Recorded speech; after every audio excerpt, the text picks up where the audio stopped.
నమస్తే, welcome to prince TV.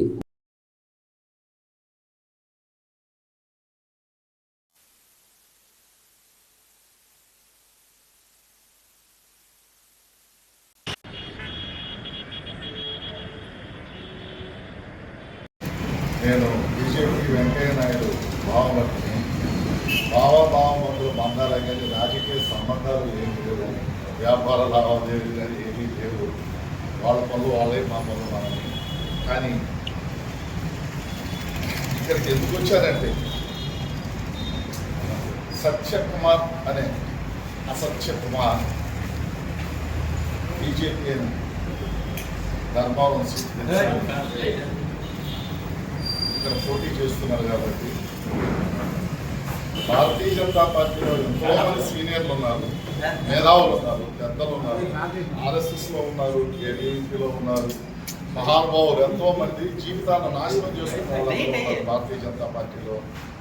అలాంటి వాళ్ళని పైకి రానియకుండా ఈ మధ్యకాలంలో పార్టీలో కూడా కొంతమంది బ్యాంకు దోపిడీదారులను, బ్రోకర్లను, డాఫర్లను, లోఫర్లకి టికెట్లు ఇచ్చి భారతీయ జనతా పార్టీ సిద్ధాంతాలకి విరోధకాలు ఇస్తూ ఇలాంటి ఎదవకి ధర్మవరం టికెట్ ఇచ్చి నిలబెట్టడం కడుపు మండి నేను వచ్చి ప్రెస్ కాన్ఫరెన్స్ పొరపాటు ఉంటే నేను ఫస్ట్ టైము పొరపాటు ఉంటే మన్నించాను.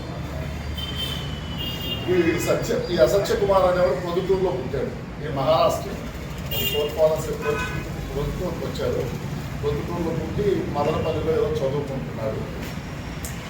పెద్ద ఆయనకి రాజ్యసభ వచ్చిన తర్వాత ఢిల్లీకి వెళ్తున్నాడు. కాబట్టి ఆర్ఎస్ఎస్ పిల్లలకు చెప్పాడు, ఎవరన్నా కొంచెం హిందీ వచ్చిన వాళ్ళు ఉంటే మంచిది, కొంచెం ఒక పిల్లవాడిని చూడండి. ఈ అబ్బాయి మరాఠీ మాట్లాడతాడు, హిందీ మాట్లాడతాడు, అన్నీ మాట్లాడతాడు, చక్కగా మాట్లాడతాడు అంటే వీళ్ళు తీసుకొచ్చి సుబ్బరాజు, నరసింహారెడ్డి అనే వాళ్ళిద్దరూ ఇతను తీసుకెళ్ళి బెంగళూరులో కట్టా సుబ్రహ్మణ్యం నాయుడుతో గెట్ టుగెదర్ జరిగింది. వెంకయ్య నాయుడు గారికి కట్టా సుబ్రహ్మణ్యం నాయుడు పరిచయ కార్యక్రమం. ఆ గెట్ టుగెదర్లో తీసుకెళ్ళి పరిచయం చేశారు ఈ సత్యకుమార్ని. అప్పటి నుంచి పెద్ద ఆయన దగ్గర పిఏగా ఉంటూ ఉన్నాడు. పిఏ అంతే. అప్పటి నుంచి బీజేపీలో సభ్యత్వం లేదు, ఏబీవీపీ కాదు, ఆర్ఎస్ఎస్ కాదు, ఏదీ కాదు. ఓన్లీ వెంకయ్య నాయుడు గారి పిఏ అంతే. క్రమేణా ఏంటంటే తిన్న ఇంటి వాసాలు ఇచ్చే మనిషి నుంచి వీడి ప్లాను ఇక్కడ డబ్బు సంపాదించాలా, నేను రాజకీయాలు కావాలా, ఇదైతే ఆలోచన. అనుకోకుండా పెద్ద ఆయన ఉపరాష్ట్రపతిగా వచ్చారు, పొడిగించారు. ఉపరాష్ట్రపతి అయిన తర్వాత నాయుడు గారి దగ్గర ఓఎస్డీగా వచ్చాడు. ఓఎస్డీగా వచ్చిన తర్వాత కేంద్ర పార్టీ నుంచి ఏదో అర్జెంటుగా ఫోన్ వచ్చింది ఉపరాష్ట్రపతి భవన్కి, వాడి చేత అర్జెంటుగా రిజైన్ చేయించండి. సందర్భం ఏదో నాకు తెలియదమ్మా, ఇంకా విషయాలు ఏదో సంథింగ్ పొరపాటు చేసి ఉన్నాడు వీడు. ఉపరాష్ట్రపతి భవన్లో ఆ పోస్ట్లో ఉండకూడదు, అది నేరం అని తెలిసింది. అంటే వాళ్ళు చెప్పుకుంటే విన్నాను నేను. దాని వెంటనే రిజైన్ చేయించేశారు. రిజైన్ చేసిన తర్వాత వీడు నిరుద్యోగ అయిపోయిన తర్వాత పెద్ద ఆయన మీద ఒత్తిడి స్టార్ట్ చేసి నాకు పార్టీలో పోస్ట్ ఇప్పించండి అని బాగా ఒత్తిడి చేశాడు. ఆ కలిసి ఉన్న ఆ మమకారంతోనో అభిమానంతోనో మంచి పెట్టి ఆయన వేరే ఆలోచనలో పోల వీటి గురించి మన పెట్టే కదా అనేసి కేంద్ర పార్టీ పెద్దలను అడిగి ఇంకా వాడు రిజైన్ చేసేసాడు కదా, ఏదో పోస్ట్ ఇవ్వండి పార్టీలో, పార్టీ కోసం కష్టపడతాడంట అని చెప్తే అప్పుడు డైరెక్ట్గా బీజేపీలో ఎంతోమంది జీవితాలు నాశనం అయిపోయిన పెద్దలు, ఎంతోమంది వేల మంది, లక్షల మంది ఉన్నారు భారతదేశం మొత్తం మీద. వీడికి డైరెక్ట్గా నేషనల్ సెక్రటరీ పదవి ఇచ్చారు. సరే, ఫస్ట్ ఏమో రికమెండేషన్స్ ఇచ్చారు, తర్వాత బ్లాక్ మనీతో ఎక్స్టెన్షన్ చేసుకున్నాడు ఆ పోస్ట్. వీడు ఇతర లేస్తే మీరు పరిచయం అయితే మీరు చెప్పండి మోడీతో మాట్లాడతా, మీరు చెప్పండి అమిత్ షాతో మాట్లాడతా, ఇండియాలో 15 రాష్ట్రాల్లో మేము ఉన్నాం, మేము ఏదైనా సాధిస్తాం అనేది అడ్వాన్సులు తీసుకోవడం, దాచిపెట్టుకోవడం, దాచుకోవడం. ఇప్పుడు ధర్మవరానికి కూడా ఎలక్షన్కి రాలా వీడు, ఓన్లీ కలెక్షన్, నో ఎలక్షన్. అర్థమైందా? అంతే తప్ప వీడు ధర్మవరం ఏమి ఎవరు తెలుసు, ధర్మవరం ఎవరో తెలియదు. వీడు పుట్టింది ప్రొద్దుటూరు టికెట్ అని అడగాల, కానీ ఇక్కడ కలెక్షన్ కోసం వచ్చాడు, దండుకుంటున్నాడు అంతే తప్ప వీడు ఎలక్షన్ చేయాలని రాలేదు. అది వాటి పరిస్థితి. తర్వాత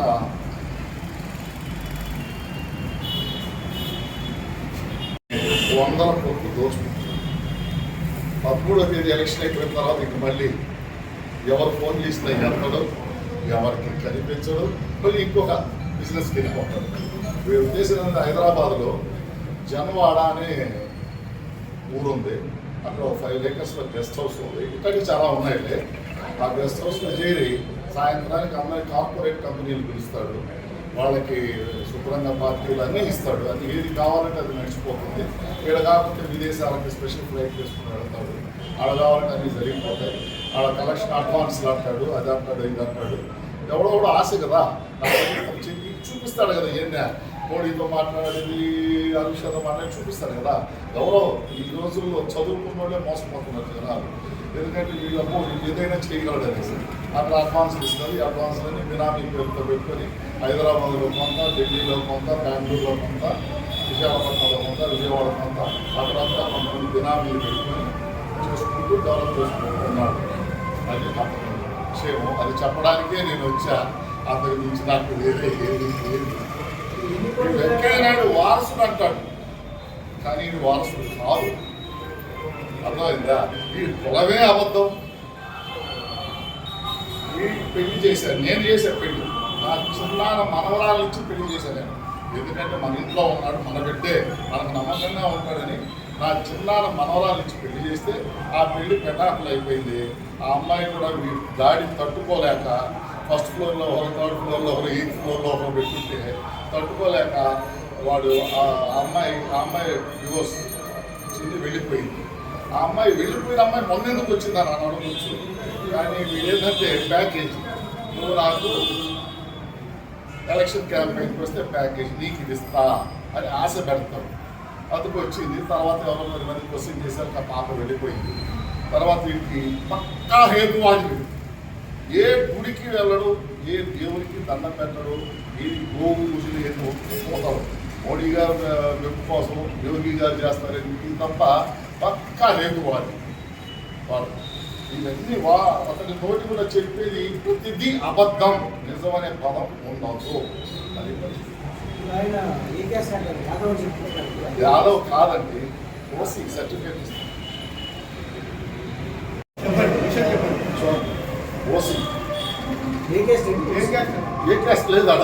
ఓసీ ప్రతిదీ అబద్ధం అండి.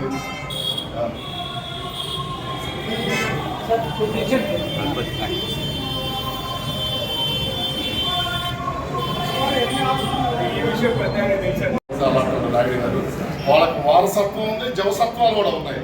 ఎందుకంటే వాళ్ళిద్దరూ సుమారుగా చెప్పాలంటే చెరు 7,000 కుటుంబాలని పోషిస్తున్నారు వాళ్ళు.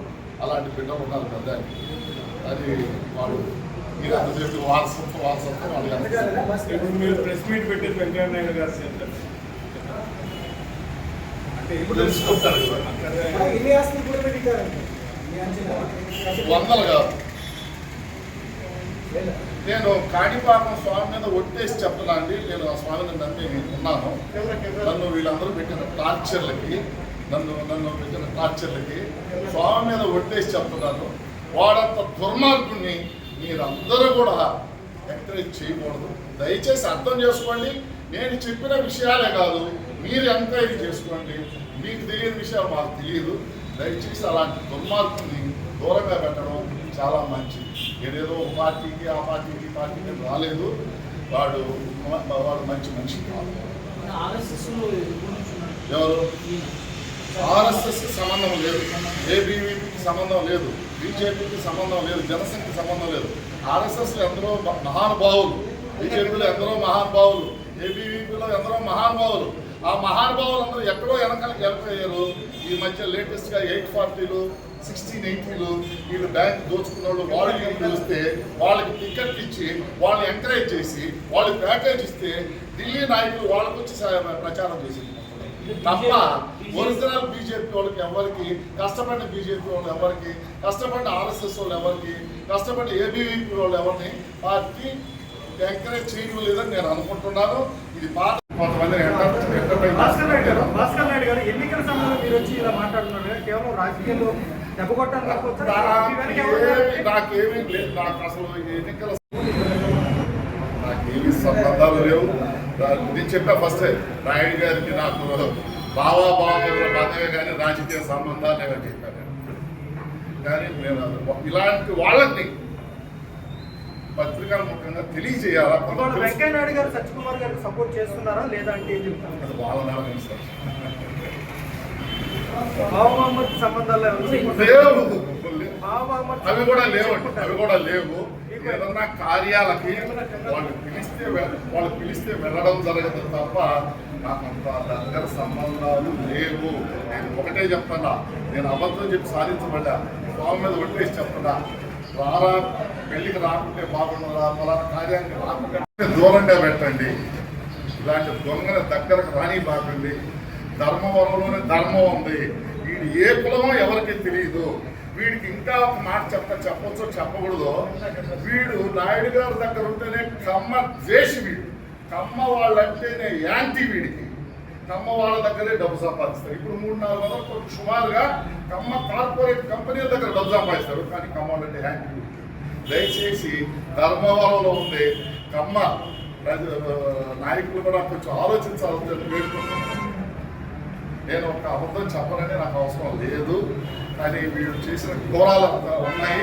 వీడికి ఇప్పుడు పాపం పండిందండి. అన్నీ ఒక్కొక్కటి బయట వస్తాయి. ఇంకా చాలా ఉన్నాయి. వీడి బినామీలని నేనేమి చెప్తుంటే విన్నాను. ఉన్నాయి. ఇవన్నీ కూడా బయటకు వస్తాయి. ప్యాకేజీ కింద ఇతను టికెట్ ఇచ్చారంటారా?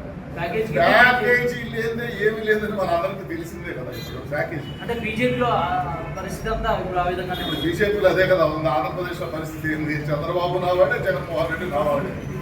ఎవరి భువనేశ్వరి డబ్బులు తీసుకొని టికెట్ తీసుకున్నారంట. అదండి ఏ ఊరు కావాలి, ఏ ఊర్లో కావాలంటే ఆ ఊర్లో ఉన్నాయి. వాస్తవంగా సత్యం. అవి మనం మాట్లాడకూడదు. ప్లస్ మాట్లాడదు.